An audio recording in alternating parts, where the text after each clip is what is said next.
fora do quartel como eu agia dentro do quartel. Aí é que eu me dei mal.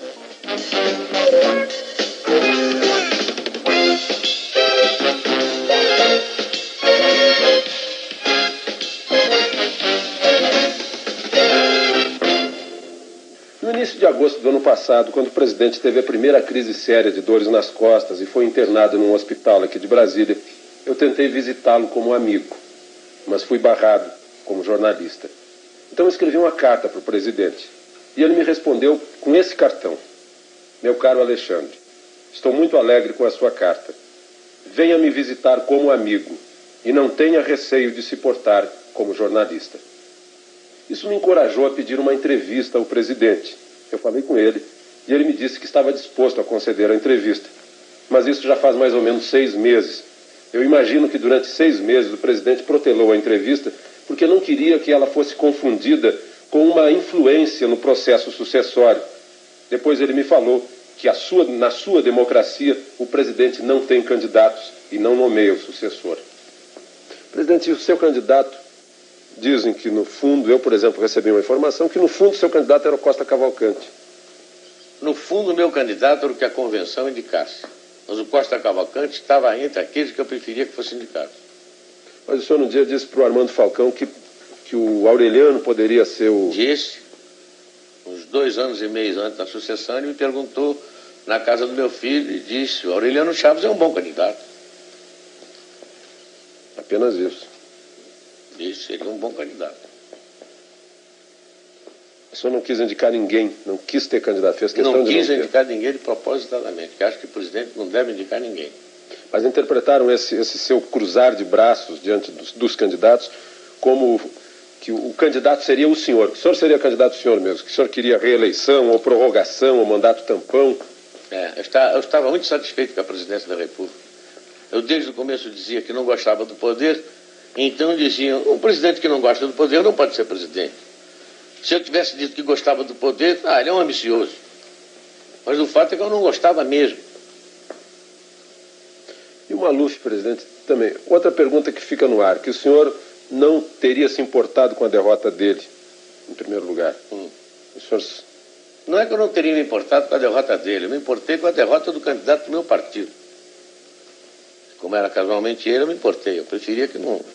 Mas o senhor já disse uma vez, o Maluf não faz meu gênero. Não faz meu gênero. Com muita gente do meu governo também não faz meu gênero. Eu já votei muita gente que não faz meu gênero.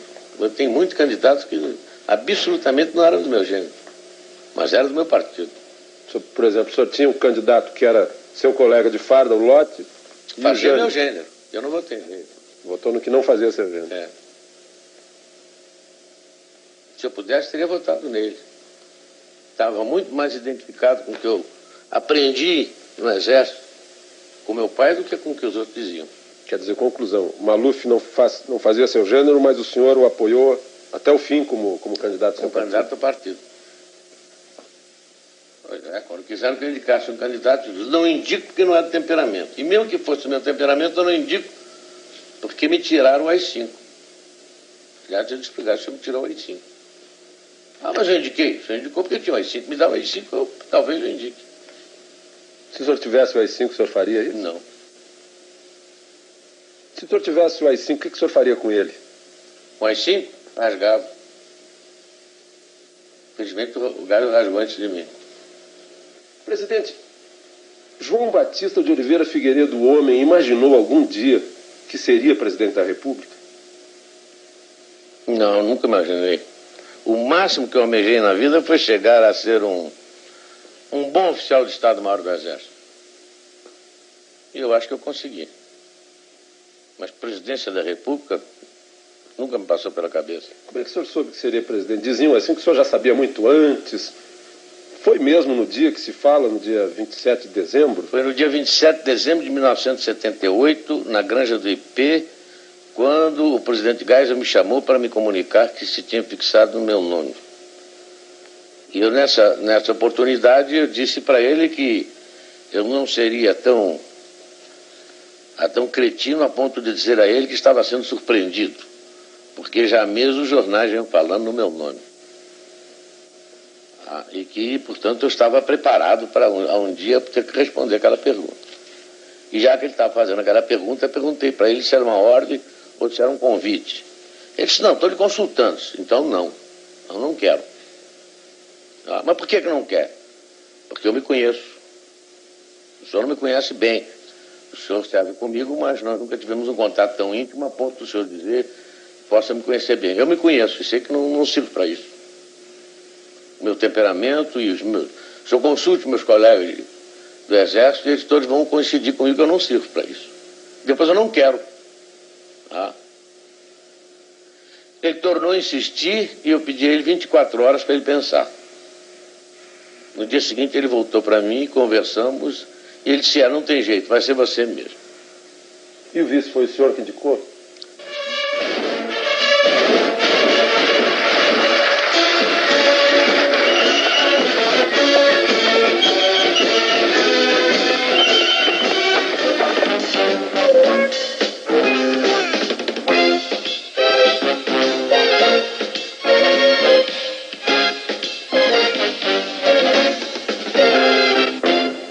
Foi o senhor que indicou? Depois de terminada essa primeira parte da conversa, ele virou-se para mim e perguntou, e o vice? Eu disse, tá, e o nosso Aureliano Chaves? Ele chegou-se muito bem. Você quer comunicar? Eu digo, não, já que o senhor me perguntou, o senhor comunica para ele.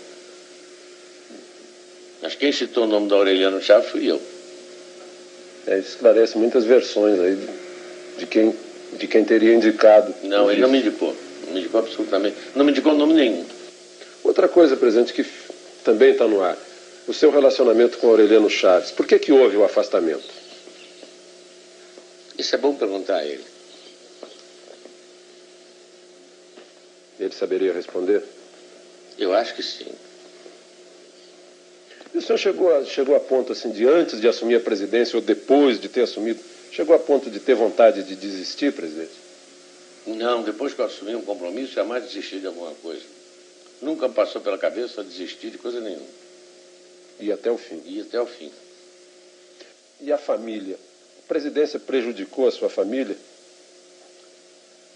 Prejudicou porque eu fiquei 17 anos em Brasília, né? Não digo que foi a presidência, mas o ter me metido nisso, eu fiquei 17 anos afastado da minha família. Meus filhos no Rio e eu aqui. Prejudicou, não há dúvida que prejudicou. Benéfico não foi. Nenhum membro da minha família saiu ganhando qualquer coisa. Pelo contrário. Só tiveram aborrecimentos, eu também. E nós ficamos afastados dele. Vou amenizar um pouco a conversa. O senhor sabe que sempre há piada a respeito do presidente da República. E dizem que o senhor conhece todas as piadas a seu respeito. Qual é a melhor piada a seu respeito? Não conheço todas as piadas, conheço muitas. A primeira que me contaram foi a do sapato, aquela do Geisel, né? O presidente Geisel, antes de me escolher, foi com um companheiro, mas você vai escolher o Figueiredo? O Figueiredo tem um temperamento meio doido, o Figueiredo é meio maluco. Por que você não se fixa num outro elemento? E que o Geisel, então, aconselhado por esse companheiro, teria consultado um psicanalista. Faz uma experiência, vai lá e diz ao psicanalista que quer ver as reações, como é que um presidente entra e sai do poder. Faz uma experiência com o senhor e depois faz uma com o Figueiredo. E o Geisel aceitou. E chegou lá e o psicanalista perguntou para ele, presidente,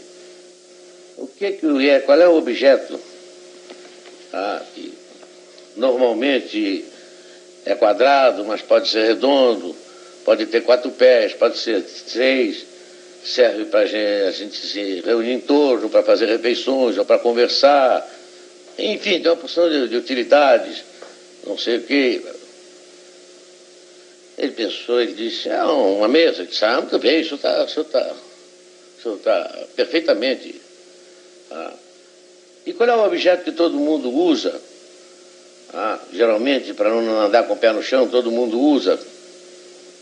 E o Geisel, naquela precisão dele, de gostar das coisas precisas, perguntou se tinha cadarço ou não tinha cadarço. Sim. Não pode ter cadarço ou pode não ter cadastro. Então ele disse que é sapato. Ele sabe muito bem, o senhor está perfeitamente bem depois de 5 anos de governo. Aí quando eu entrei me fizeram essa pergunta. O Gás me contou. Olha, vão lhe perguntar isso assim, me perguntaram isso assim, assim, vai prevenir. E a primeira pergunta que me fizeram foi essa do sapato, justamente. E eu então perguntei, tem cadastro? O camarada, não pode ter cadastro e não tem cadastro. Então eu disse, então é um mocassim. Se não tem cadastro, é um mocassim. Foi essa a primeira que me contaram. Aliás, eu contei para ele. Mas o que eu achei mais graça é que diziam que desde o começo que eu não cumpria nada do que estava prometendo. Agora eu estou achando mais graça ainda dela. Agora você pede que olhem para trás para ver se o senhor cumpriu ou não. É o povo que julga se eu cumpri ou não. Eu tenho a consciência tranquila de que cumpri. O senhor entrou no mundo político, o senhor saiu do quartel e entrou no mundo político. Isso foi algum choque para o senhor? Foi porque eu pensei que eu pudesse agir fora do quartel como eu agia dentro do quartel. Aí é que eu me dei mal. A massa era completamente diferente. A gente com quem eu ia lidar era completamente diferente. O tipo de reação? No quartel só se falava em cumprir dever, em bandeira, defender o Estado, viva a pátria. Era o dia inteiro isso. E aqui fora só havia interesse particular. A última coisa que eu ouvia falar era em Brasil. A ponto de eu perguntar uma vez a um determinado político, e o Brasil? Essa hora, presidente.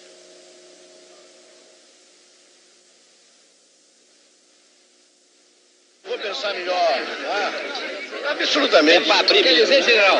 É para abrir mesmo, e quem quiser que não abra, eu prendo, arrebento. Mas no episódio do Rio Centro houve quem esperasse que o senhor prendesse e arrebentasse. A quem? Foi fácil, o senhor fez o projeto, saiu tranquilo, não teve resistências. Não foi fácil. Só foi fácil por causa da compreensão dos companheiros das Forças Armadas, que apoiaram e acharam que estava na hora da Revolução provar que de fato queria democracia. E nesse aspecto todos me ajudaram. Volta de Brizola foi tratado e foi considerado como palatável. O Brizola? É. O Brizola, desde o começo, quando o repórter me perguntou, eu achei até um desaforo a pergunta que ele me fez. Se o Brizola ganhar, leva. E agora, estamos aqui brincando de eleição, menino. Se eu quisesse que o Brizola não fosse eleito, eu não teria dado anistia para ele. Aliás, como era a proposta do MDB, né? A proposta do MDB, eles não voltariam. Voltariam e não poderiam ser eleitos. E não poderiam ser eleitos. Aliás, uma pergunta semelhante foi no dia da sua posse, perguntaram para o senhor, mas o senhor vai mesmo fazer desse país uma democracia? E eu brincando disse, eu prendo, arrebento, não sei o que lá. Está aí o presidente que nós elegemos, prende e arrebente. Mas o senhor disse prendo e arrebento, e no episódio do Rio Centro, o senhor, enfim, o senhor fez essa democracia, está aí, chegamos à eleição, o senhor não precisou prender nem arrebentar, mas no episódio do Rio Centro houve quem esperasse que o senhor prendesse e arrebentasse. A quem? Aos autores. Mas quais foram os autores? A justiça me disse quais foram os autores? O senhor não... estava sob o regime constitucional, não tinha AI-5 na mão. Fiquei esperando que a justiça falasse. Sem o AI-5... Se eu passasse por cima da justiça, aí sim, poderiam dizer que era um regime discricionário. Mas todo mundo queria que eu fizesse isso. Talvez seja até o uso do cachimbo deixa a boca torta. Todo mundo esperava que o senhor adotasse uma atitude de AI-5. Pois é. O senhor precisou decretar medidas de emergência que estão na Constituição. E o general Newton Cruz foi o executor dessas medidas. O senhor acha que ele agiu bem ao executar essas medidas? Agiu muito bem. Agora todo mundo se queixa do exagero do Newton. Mas se naquela época não tivesse sido executadas as medidas de emergência, eles tinham executado a marcha sobre Brasília e haveria pressão sobre o Congresso. E mesmo com medidas de emergência, você se lembra como é que foi a votação. E agora o general Newton Cruz foi tirado do comando militar do Planalto. Ele foi punido? Não, ele foi promovido, porque ele foi chefiar foi ser subchefe de um departamento, que é o que cabe ao posto dele como general de divisão. E Nem eu permitiria que ele fosse punido, porque não cometeu transgressão nenhuma. O senhor, durante uma parte do governo, saiu uma versão que o senhor teria comentado com algum íntimo, disse assim, olha, se me incomodarem muito, eu chamo o Pires e largo isso tudo. O senhor não, de fato, numa reunião com alguns ministros, eles começaram a tocar em assuntos que estavam me desgostando já há tempos, e insistiram no assunto. E eu, brincando com eles, disse, olha, se insistirem nesse assunto, eu chamo o Pires e vou embora. E eles caíram na gargalhada. Mas isso foi em ar de brincadeira. E foi uma vez só. E aí generalizou-se de que eu chamaria o Pires. Mesmo porque não caberia chamar o Pires.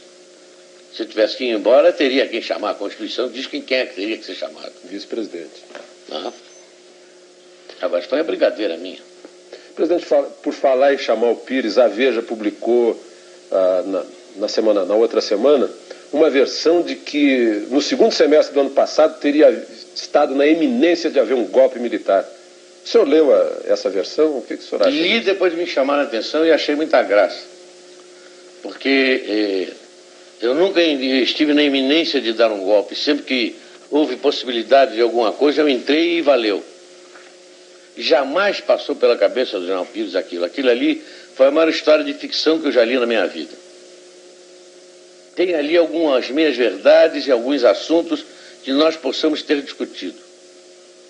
Mas na reunião preliminar com os ministros, com os presidenciáveis, eu discuti com os ministros militares. E um dos assuntos foi esse, as hipóteses possíveis. E essa hipótese foi completamente riscada. Eu tenho aí a cópia do documento, eu redigi e todos eles assinaram o documento. Não é absolutamente verdade o que está ali. E a imprensa, presidente? O que o senhor acha do trabalho da imprensa? O trabalho da imprensa no meu governo foi trabalhar contra mim. Contra o meu governo, porque tudo que se saía na imprensa ou saía truncado, ou saía meia-verdade, ou então era inventado. A ponto de um dia eu chamar um determinado editor que foi lá me pedir um determinado dinheiro para a revista dele, para o jornal dele, e eu peguei assim um número e disse assim, olha, só nessa reportagem tem 11 mentiras. 11 mentiras que eu constato que foram comigo. Por exemplo, quando saem versões de conversas aqui de dentro, o senhor se encontra com um político, sai versão de conversa. Algumas vezes os políticos ouvem, estão aqui em casa, ouvem e contam.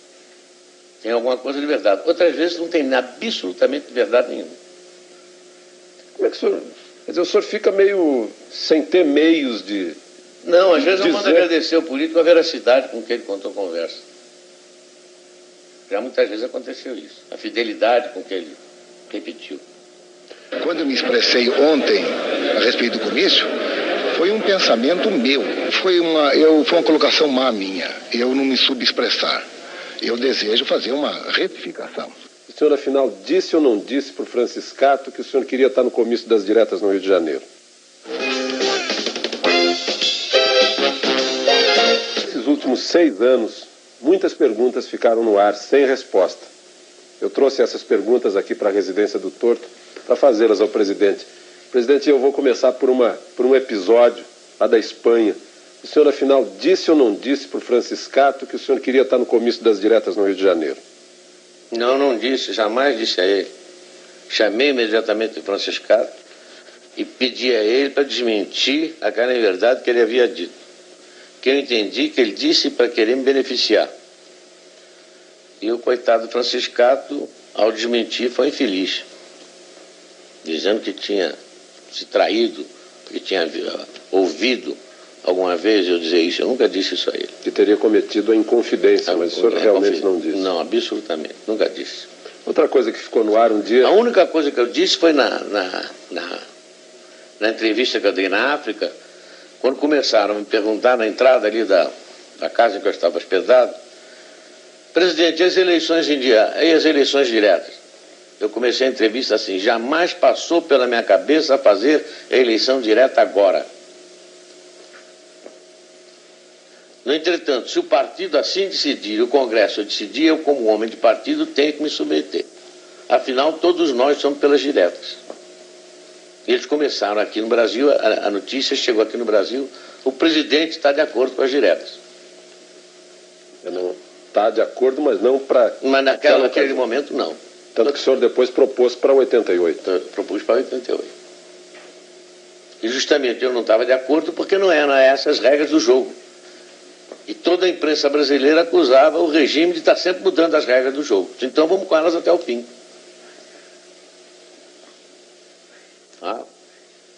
As regras do jogo foram até o fim e ganhou o candidato da oposição. O senhor lamenta isso?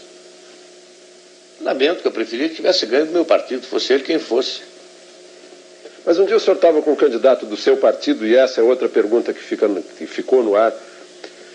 O senhor estava com Paulo Maluf no seu gabinete e os fotógrafos contam que ouviram o Maluf dizendo: sorria, presidente. E o senhor teria respondido para o Maluf: eu não sorrio, a casa é minha, aqui eu faço a cara que eu quiser. É que eles ouviram mal, então deturparam o que eu disse. De fato, o Maluf perguntou: sorria, presidente. Eu disse: eu não posso sorrir porque a cara é essa que eu tenho e eu não posso mudar. Então confundiram cara com cara. Eu admito que tenha sido isso. E admito que tenha sido um ou dois fotógrafos só que ouviram. Presidente, um episódio lá do início, antes do seu início de governo. Aquela versão do cheiro do povo e o cheiro do cavalo. Agora, depois desses 6 anos, eu volto a perguntar para o senhor gosta mais do cheiro do povo ou do cheiro do cavalo? Olha, aquilo só pode ter sido ou uma maldade do jornalista que ouviu o que eu disse, porque ele me fez a pergunta e eu bati no ombro dele, olhei para a cara dele e disse: olha aqui, meu filho, eu gosto mais do cheiro do cavalo, você tem razão. Para não dizer outra coisa que eu devia ter dito. E ele maldosamente compreendeu, mas foi discutir com outro sobre se devia ou não publicar.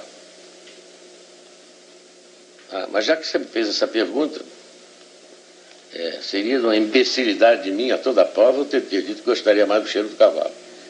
Mas agora, no momento, eu digo que eu não gosto do cheiro dele. De quem fez a pergunta, não gosto. Como é que o senhor recebia essas críticas? Não, as pessoas que o cercam no palácio nunca sonegaram do senhor as críticas? Não, nunca sonegaram.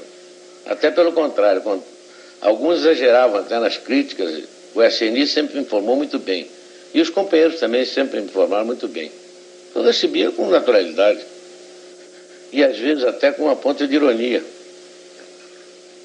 Porque criticando a mim, estavam criticando vários companheiros que estavam do lado de lá e que tiraram vários cursos comigo. Mas alguma crítica que o senhor chegou a verificar para ver se era verdade ou não? O senhor já... Não, as críticas que fizeram, eu tomei todas como coisa de... o meu humorismo, nunca tomei como verdade, porque não eram verdade mesmo. Presidente, o SNI sempre informou bem o senhor, porque o senhor já foi chefe do SNI. Dizem que o SNI fica criando complôs, levando informação do presidente. O senhor acha que sempre houve informação fiel, precisa do SNI para o senhor? O SNI tinha informação tão precisa que quando o ministro vinha tratar do assunto, eu sabia mais do assunto do que ele. E fazia uma pergunta, às vezes, que desmontava todo... Quer dizer, o ministro vinha fazer uma proposta para o senhor sobre energia nuclear, por exemplo, o senhor já estava sabendo de tudo? Eu já tinha recebido uns 15 dias antes um dossiê sobre energia nuclear. O senhor, quando chefe do SNI, corria a versão de que o senhor teria livrado alguns jovens que estavam sendo acusados, o senhor agiu para libertá-los, aconteceu isso? Não, para libertá-los não, para que eles pudessem trabalhar, porque eles estavam fichados na SNI e não tinham culpa nenhuma. E quem fichou por maldade. Alguns tinham alguma culpa, mas não era culpa a ponto de eliminá-los.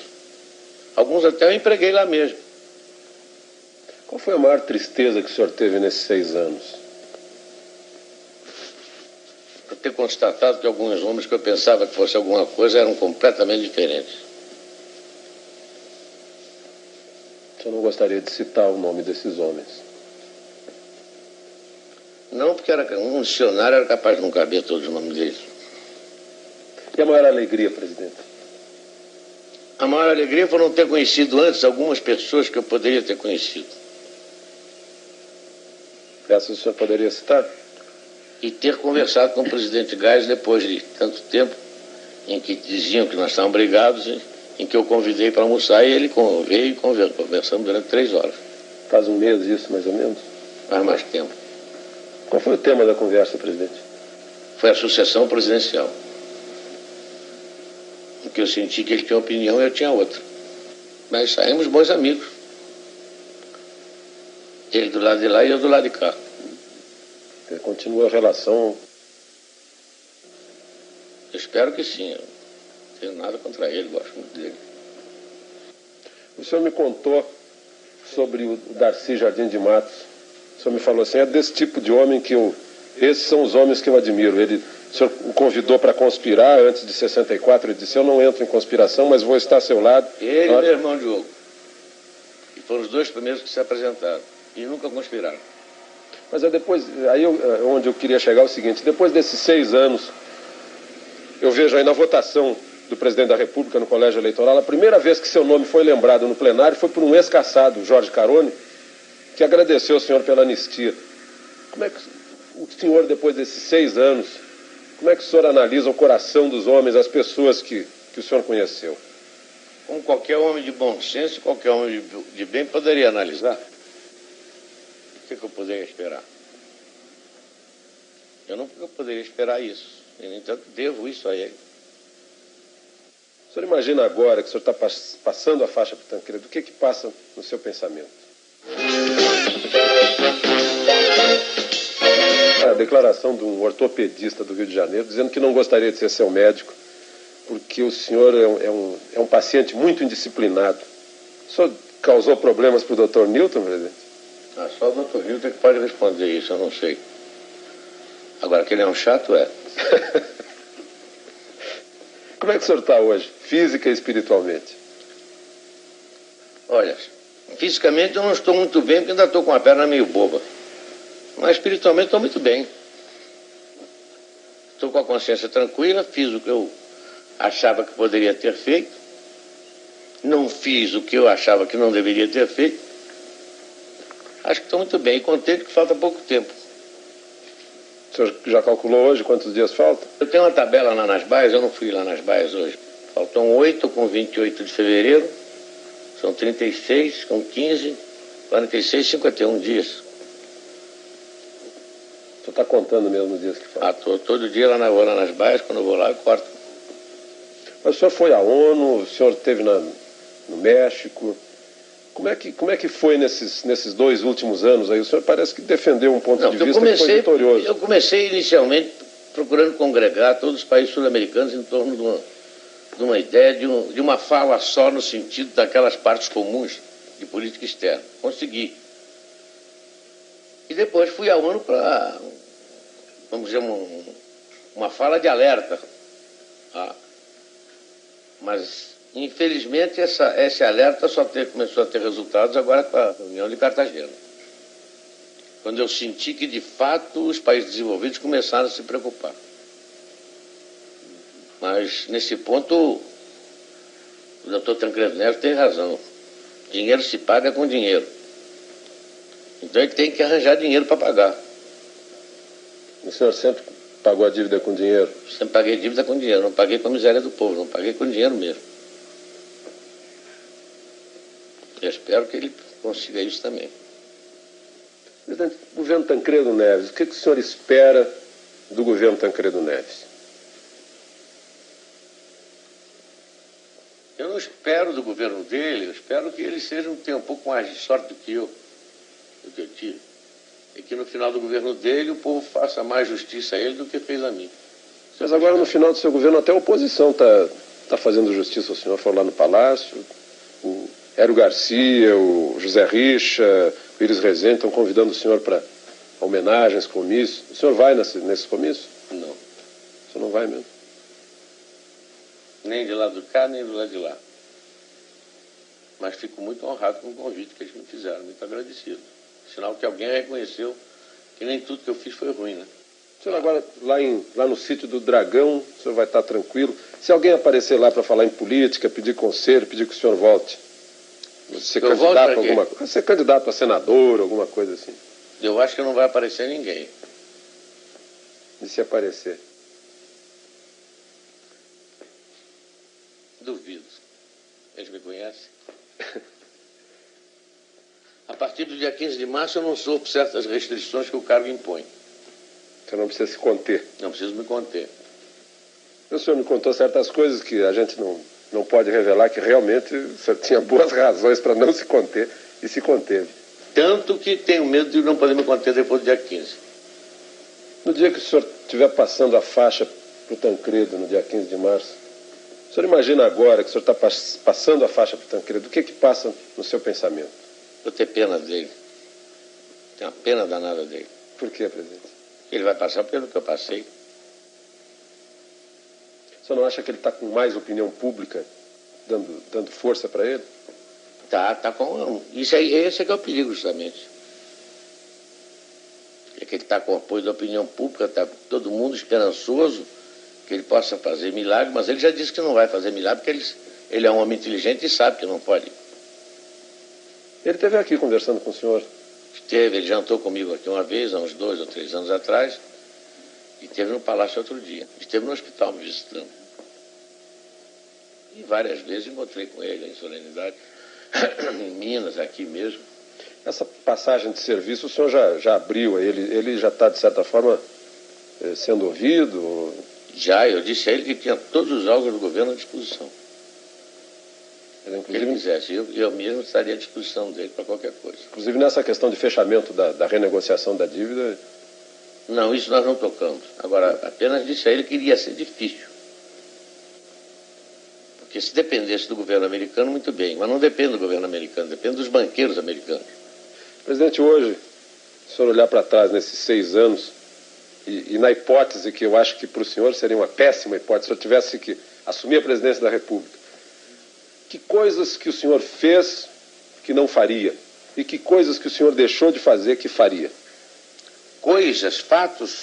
Atos, ações de governo. Alguns fatos aí, alguns atos e fatos, talvez eu não tivesse feito, não deram certo. Outros que eu não fiz, talvez eu tivesse feito, talvez dessem certo. Agora, uma coisa que eu acho que faria, não faria novas relações. Relações Eu pessoais. queria ficar com os amigos que eu já conhecia há 50 anos. Eu fui muito infeliz com as relações novas que eu fiz. Elas o surpreenderam. Desagradavelmente. Teria sido, o senhor me desculpe, teria sido ingenuidade política sua? Ou esperteza política deles, ou as duas coisas. Ou um julgamento demasiado severo a respeito da minha inteligência.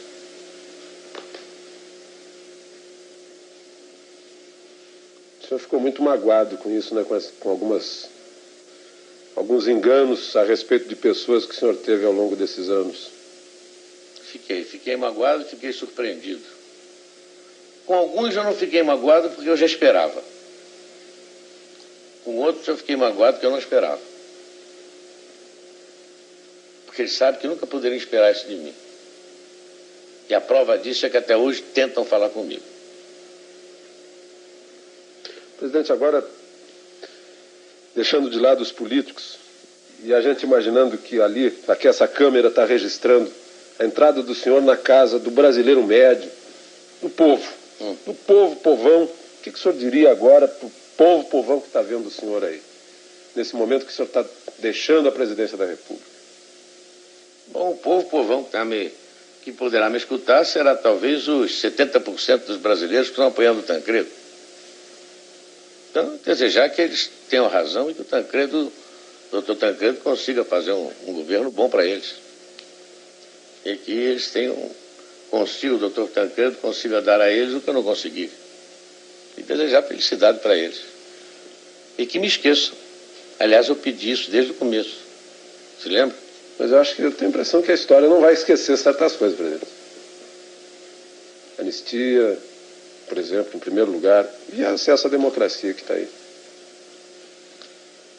Pode ser que eu não esqueça, mas eu preferia que esquecesse. Para o senhor viver tranquilo lá no sítio do Dragão. E que não me venham conversar mais sobre política. Que aí eu abro o meu arquivo.